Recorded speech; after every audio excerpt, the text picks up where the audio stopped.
you had already touched on Bruiser Brody. Yeah. Just going back to how we talked about the documentary and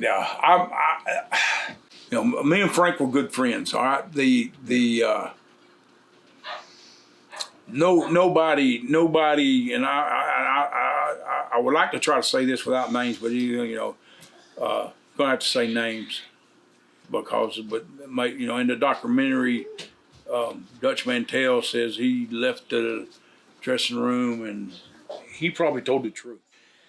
Okay, because the deal we was told was nobody went in there to help. Nobody went in there to help Frank. That Mexican waited. He went and wrestled for about 45 minutes. Went in the shower room, knifed him 4 times straight in the guts, 4 times back and forth, and turned around and walked out of that dressing room. It's got a plastic covering over it, and you can see everything going in from the dressing room. See everything going on in there, okay? And they left, not one American boy went in there to help Frank, not one. And Tony Atlas says he held Frank's guts in. Well, Tony, that's a bald-faced lie. And I know because I was over there for 2 weeks. It is a horrifying place. And I say this to anybody that's listening that's going over there, even just going over there to take a vacation. I wouldn't spend 2 cents to take a vacation in that.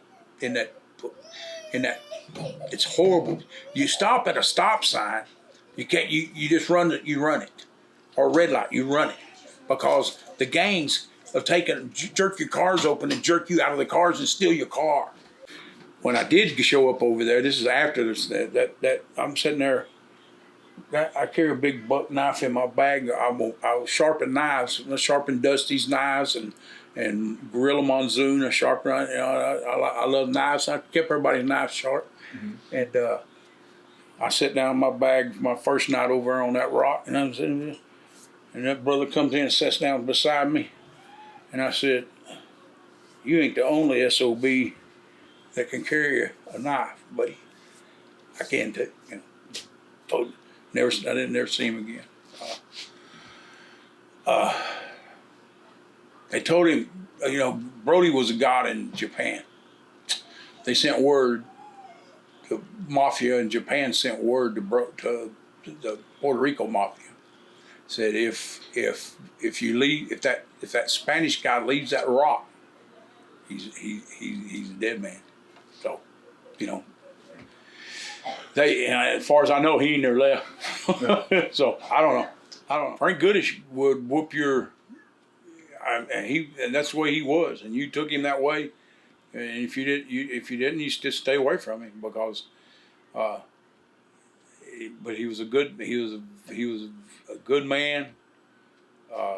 He liked some stuff that other people didn't like, but he didn't force nobody. He didn't try to force anything on anybody. And to me, and my knowing of him, I knowed him when I was training. He would come over and give us pointers while I was training, and to me, he was a great man, and for what it's worth, and I believe Frank would have told the truth if he could talk right now. He'd tell the truth. Yeah. He'd tell the truth about it, and he wouldn't candy coat nothing. I guarantee he wouldn't.